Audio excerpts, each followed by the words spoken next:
Of the death of Kobe Bryant. He was one of 9 people aboard a helicopter that crashed in the Calabasas area of Los Angeles County, about 45 minutes northwest of downtown Los Angeles. Kobe Bryant's 13-year-old daughter, Gianna, was also on board. She was killed as well. They were on their way to a youth basketball game Sunday morning when the crash happened.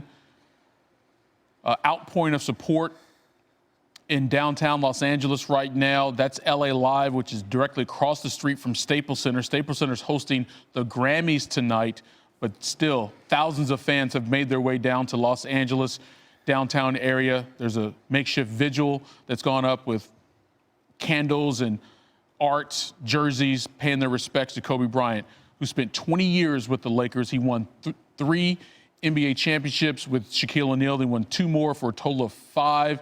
He was a 2008 MVP, and he also won 2 gold medals with Team USA in the Olympics. Michael, this has been a cruel, tragic day, but maybe a little serendipity in the air with Trae Young wearing the number 8 in honor of Kobe at the half. And then you can hear and look at the lip reading here. Take a look. Saying he did it for Kobe Bryant. Amazing. We should mention the Raptors and Spurs also played today, and a representative from each team weighed in. Good game, tough loss, who cares? Most importantly,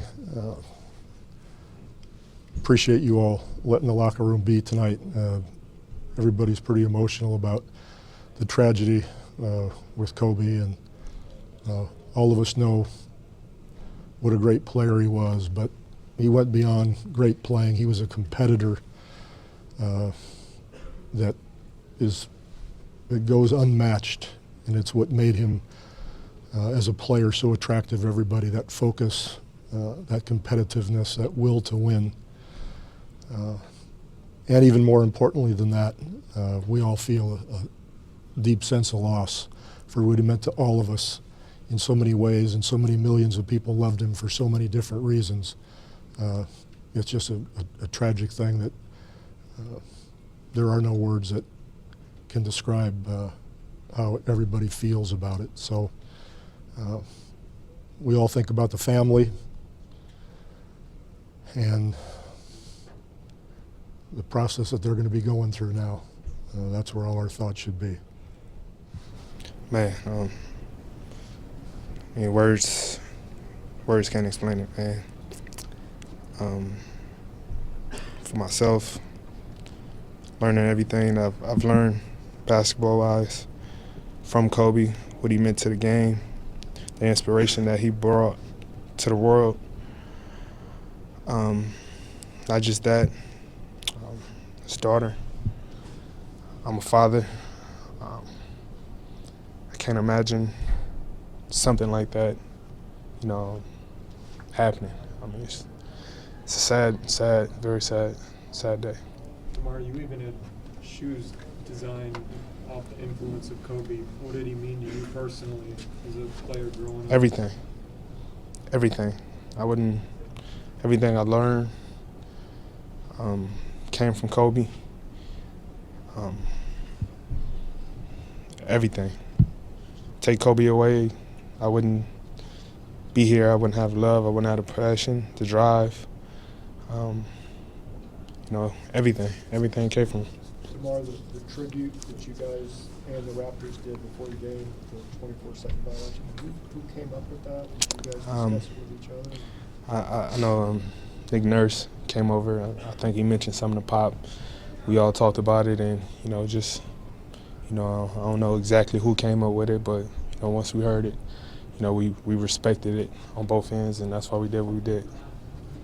And part of the reason he owes so much to Kobe is that DeMar is an LA kid, and I think anybody that's his age that's an LA kid that loves to play basketball was greatly influenced by Kobe Bryant. We're joined now on the phone by Bruce Bowen. We just heard from your old head coach. I know you spent 8 years in the Spurs organization. I want to get to your one-on-one matchups with Kobe in just a second, because you can take us to a place on a basketball court that very few can in 1 second. But first, Bruce, thanks for joining us. Your overall reaction is what?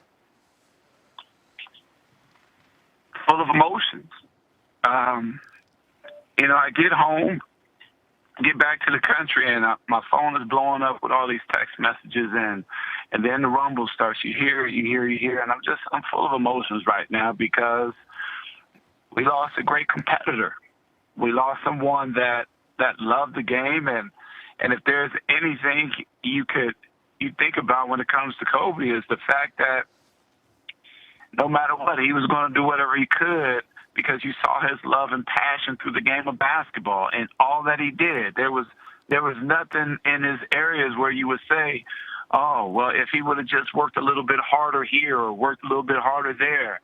It's about the emotions for me. And then, go a little further, now his daughters are without him, and mom is without her husband. Mom is without a daughter. It's just so many different emotions going on right now. It's really hard to put into words. Totally understand. I want to ask you about something that many basketball fans, I think, would want to get your unique perspective on. When Kobe was Kobe, there was really nobody that could stop Kobe. But when they needed a Kobe stopper and the Spurs needed that man was you. I was wondering if you could take us inside some of your great battles, your staunch defense, his Mamba offense, and what it was like going toe-to-toe, mano-a-mano with the Mamba. Well, part of it is the spirit of competition. Whenever you're going up against one of the game's best, I think that it only raises the bar for you. I mean, if it doesn't raise the bar for you, what are you doing out there on the floor? But Kobe was a guy that early on in my career, I didn't care for Kobe because I thought of the arrogance. I thought of this guy that walks around, he's strutting like Michael and all these other things. And this is before we really started competing against each other. I was in Miami, he was in LA. And so it wasn't until, during the game, late in the game, he got this rebound. And for me, that stood out more than anything else. Now, I know people might say a rebound, but he could dunk, he could do this, he can do that. Yes, we all knew that, but he also did the little things that were necessary, and he took upon those challenges to try to be the most complete player that he could be. You didn't see him taking nights off, like, when it comes to the rest situation. And so in those moments, man, I just think about two guys that really didn't necessarily vibe early on, but through his work and I think through my work, we started to gel more from a respect place. And once that happened, you have to have a healthy fear of respect, or I should say a healthy amount of respect for someone when it comes to this game. Because when you disrespect people, even when you take for granted their talents, they end up getting the best of you 9 times out of 10. So to be able to go from not liking him to respecting him, and then it goes beyond the game. I got to share this. This one of his on his farewell tour. He didn't play in the game here in San Antonio. He was in the back, and we sat during that time of the game and just talked about the game of basketball. And he talked about how we need to grow this game. He talked about we got to teach kids. We have to teach kids how to play and teach them those fundamentals. And I mean, I wish if I could have had a recorder in there, this kind of stuff. These are nuggets of life you just don't get. You got an all-world player talking about how he wants to teach the game. Not get somebody out there to teach the game, but get out there and teach the game himself. And you saw with his girls' team, the way that he was continuing to impact the youth, and not just through basketball, but through his writing skills and through his mind, taking you beyond the court. I think you think about those things with him, and it's nothing you can really say other than, my goodness, what an amazing individual. And that he was. One more for you, Bruce. From a great defensive perspective, we've been showing his 81-point game where he had 55 in the second half. We showed his 60-point game to walk out the door and close his NBA career. Can you just take me inside the mind of somebody that has the ability to do that? You are paid to not allow somebody to score 81 or 60 or maybe even half or a third of that. But from a defensive perspective, to see that in 04 when Kobe was truly in the prime of his career, and then to see the 60-point game on the way out, what do you got? You have to respect the game. I remember the 81-point game and what you want to say in the beginning, because it's just you don't want to give guys credit. You want to say, but it was Toronto. But I didn't do that day. I remember when Tony Parker and I were talking about that game. I said, my goodness, Tony, 81? I didn't think anybody would be able to score something like that in an NBA game now, even what Wilt had accomplished. It's just 81 points for a guard, 81 points for a guy who's constantly attacking the basket. We talk about guys playing downhill today, and I think so many will settle for a jump shot or a step back or a Euro step and all this madness. You look at what he was doing. He was getting that ball on the block and getting to any spot he wanted, and you could just see him growing. He was not going to be denied in that Toronto game. And then on the 61-point night, it's funny how great scorers think. They feel like this. They'll break the game down in segments of quarters, and they'll just say, all I need to do is make at least 7 shots a quarter. That's how they think. 56 points if he does that. So it's just interesting to see how much of a genius he was on the floor, to know where he could get to, especially who he is playing against, to understand that he's not going to try to physically pound somebody that's bigger than him. He's going to turn and face up and utilize his skill work as far as his footwork is concerned. So, I mean, my goodness, man, you're bringing such wonderful thoughts to my head, but at the same time, it's a sadness there as well, because this is definitely one of those situations where we talk about someone being gone too soon. That's what this is today.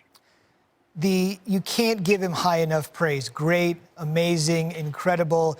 It just doesn't capture the moment, and it doesn't capture the man. That's Bruce Bowen, who D'd up Kobe Bryant for years. Sometimes got the best of him. Sometimes Kobe got the best of Bruce Bowen. Bruce, appreciate the perspective tonight. Thank you. Take care. Again, here's the scene live outside of Staples Center in the LA Live complex there across from the basketball arena where Kobe won his 5 NBA championships. It was a helicopter crash this morning in Los Angeles shortly before 10 a.m. local time. He and his daughter, Gianna, 13 years old, 2 of 9 victims of that helicopter crash. They're on their way to a basketball game in the area of Calabasas, just northwest of Los Angeles, when that crash happened. And that is the scene there, support showing up for Kobe Bryant. All the times I saw Kobe play at Staples Center, there was a chant you would hear every game. It was either MVP or Kobe. And earlier at LA Live, that Kobe chant broke out there among the fans coming to pay their respects. And so many people paid their respects to Kobe when he retired from the league back in 2016. His contemporaries, as well as the kids that he inspired to reach the NBA, as they said, "Dear Kobe." I'm young, but I'm not going to back down from anyone. I'm just going to play hard. Who knows? Dear Kobe. Dear Kobe. Dear Kobe. Dear Kobe. Dear Kobe, thank you.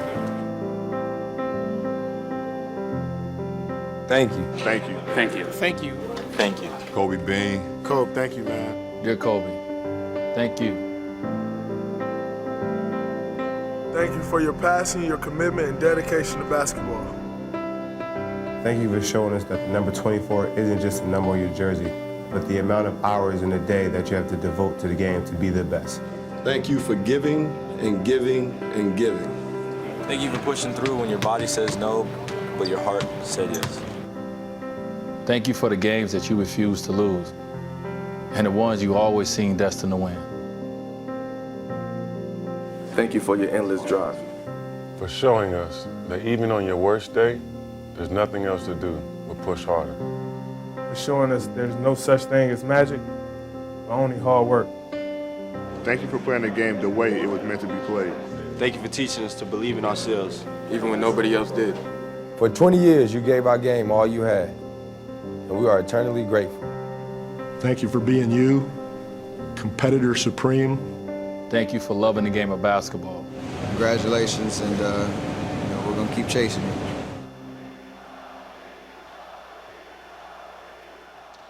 Jim Boeheim, the legendary coach at Syracuse, basketball Hall of Famer, went to Twitter moments ago. Kobe Bryant was not only one of the greatest basketball players ever, he was also the hardest working player I have ever been around. I was so fortunate to have known him and coached him with Team USA. Our thoughts and our prayers are with his wife, Vanessa, and the Bryant family. And Jim Boeheim joining us now here on SportsCenter. Jim, what you have shared is very similar to what so many other people have shared that have spent some time with Kobe Bryant. But if you could go a little more depth right now, being around him, what was your impression of him? Shocking when I first met him, really, for the first time. He came into the Olympic summer before the Olympics in the qualifier in the Americas in Vegas. And it's the first time I had a chance to work with him. And he came in and he worked out the night before. You know, we even got together as a team Saturday night, 10 o'clock at night. He's working out. And he had his trainer with him. He's going a full 2-hour workout. He got up the next day, did a shoot-around by himself. Then he came to our meeting. Then he had a workout afterwards. And I knew right away, this is different. This is a different guy. And if you remember at that time, before China, we had LeBron. Those guys were pretty young. Mm-hmm. It was 1905, 1907. And so we're in Vegas, and Kobe came in, and he let everybody know right away, picking up full court, pressuring guys. I mean, practices normally in the summertime, they're intense, they're professionals, but not like Kobe. Kobe brought a different level to it, and I think those young guys saw that, and they were impacted by it. I really think so, because they had not seen that practice determination that he brought. And he did the same thing in every day of practice, every game. I'll never forget, we're up 45 against the Dominican Republic, and he's picking up full court, pressing this guard who's at Maryland. Vasquez, Grievous Vasquez, who played in the NBA for a long time. Mm-hmm. And he just took the ball away from him 2 times in a row. We're up 45. I remember that there was a timeout. Kobe came on. I said, Kobe, we're up. He says, no, Coach, that's the way it is. That's what it's going to be. He's out there. I'm getting him. That's just the way he played. He played every play. Didn't matter if we were up 50. And we were up at 40 probably in every game we played in the qualifier and then the Olympics, all that. We were up 30, 40 almost every game. The only game we weren't, the Spain game in the finals for the Olympic medal, a gold medal, we got close. He took the ball and made the bucket that we had to have to win. And he never even thought about it. You know, he's going to take the ball and he's going to make the play. And that's what he did. I mean, we put a lot of time in for that Olympics, that first one, and Spain was really good. The Gasols and all the guys they had, it was a dogfight. And we hadn't had a close game. So it was Kobe Bryant. He took over. He won the game for us. And that's what he did. He won the ball in the big situations. And he backed it up every day in practice. He never took a play off. I mean, it didn't matter if it was a 2-hour practice and you had 5 minutes to go. He's going all out. He's going all out. He's not bending. He's not giving an inch. And I'll remember that forever. I mean, I thought I knew about it, hard play and competitiveness, but he showed you. I've been coaching, remember, 30 years when this happened. And it just shows you differently. I remember coming back and telling my team, you don't know what hard work is. You just don't understand it. And, Jordan was like that, and Kobe was like that. Tremendous talent, but the hardest working guys on the court. And it's a good lesson.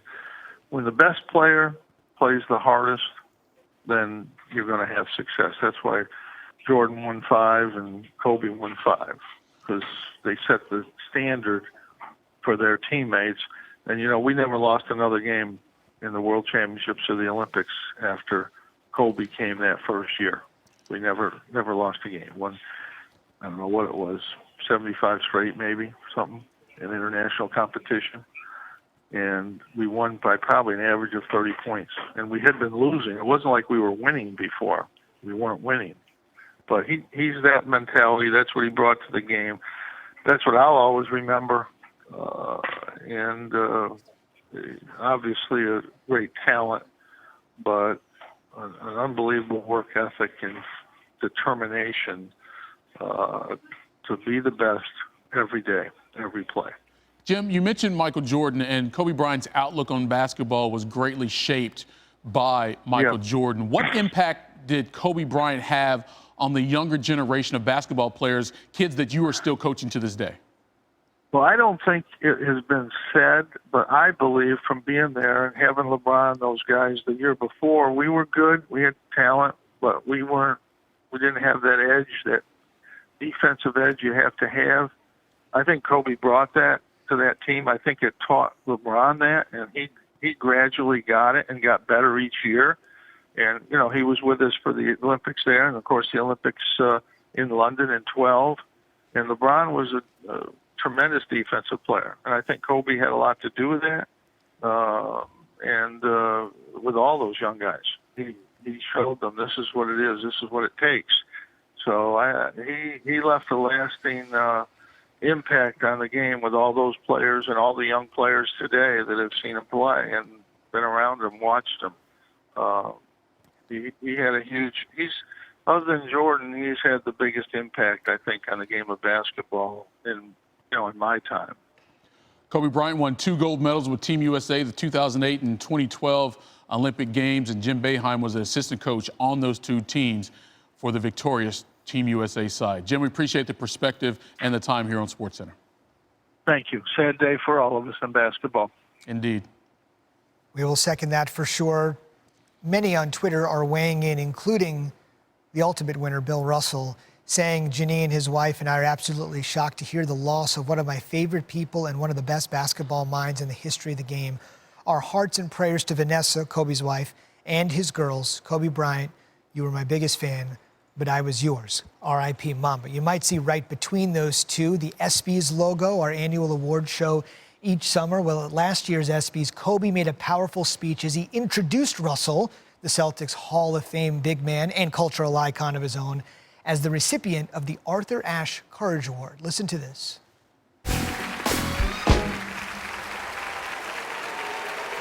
Good evening. I'm here tonight to recognize and salute the legacy, the heroism, and the courage of Bill Russell. But before we talk about that, we have to recognize something else, that Bill Russell is the greatest winner that sports has ever known.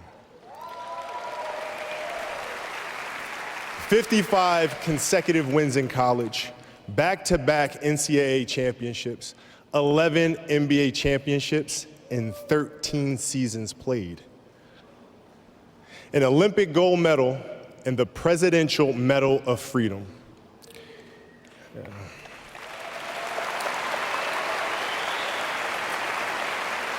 When I was still playing and searching for ways to get better, I decided to give Bill a call.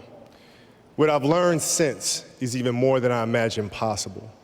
I learned how Bill was so masterful at winning. People know Bill for his cutthroat nature, and he definitely has a cutthroat nature. But what they don't know is that Bill won by relying on his team to do what they do best. For example, he knew he could handle the ball with the best of them, but he knew that Kuzi was the best of them at handling the ball. That is the definition of true leadership: vision, trust, and sacrifice. That's what lies at the heart of a champion, and a small sliver of what's inside the mind of this basketball genius. Ladies and gentlemen, the recipient of this year's Arthur Ashe Award, please join me in saluting my mentor, friend, and inspiration to all of us, Bill Russell.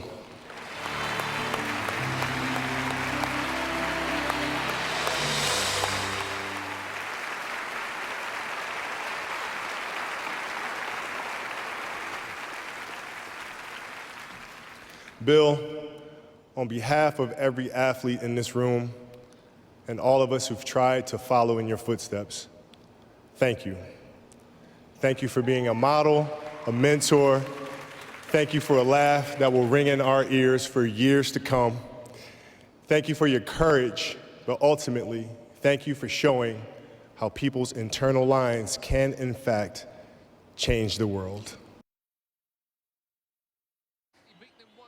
Kobe wasn't just an all-time great himself, but he respected the all-time greats who came before him. Neymar, of course, one of the most popular soccer players in the world, also impacted by the death of Kobe Bryant. You see showing up the jersey number there following his goal, a point to the sky out of respect for one of the world's greatest athletes. 2-4, of course, the last jersey number that Kobe wore for the Lakers. He has 2 jerseys hanging from the rafters inside Staples Center, number 8 and number 24. That's the scene across the street from Staples Center there at LA Live, where so many people have been making their way to downtown Los Angeles over the last several hours to pay their respects to Kobe Bryant, who died Sunday morning in Los Angeles in a helicopter crash that claimed 8 other lives, including the one of his 13-year-old daughter, Gianna. He is survived by his wife, Vanessa, and 3 other children, including a 7-month-old. I couldn't help but notice in that sea of purple and yellow out there's a Laker flag waving right there in the front row. If there's anybody that embodied the franchise more than Kobe Bryant, sure love to meet him. Kobe Bryant, dead at the age of 41. SportsCenter's continuing coverage rolls on at the top of the hour here on ESPN2.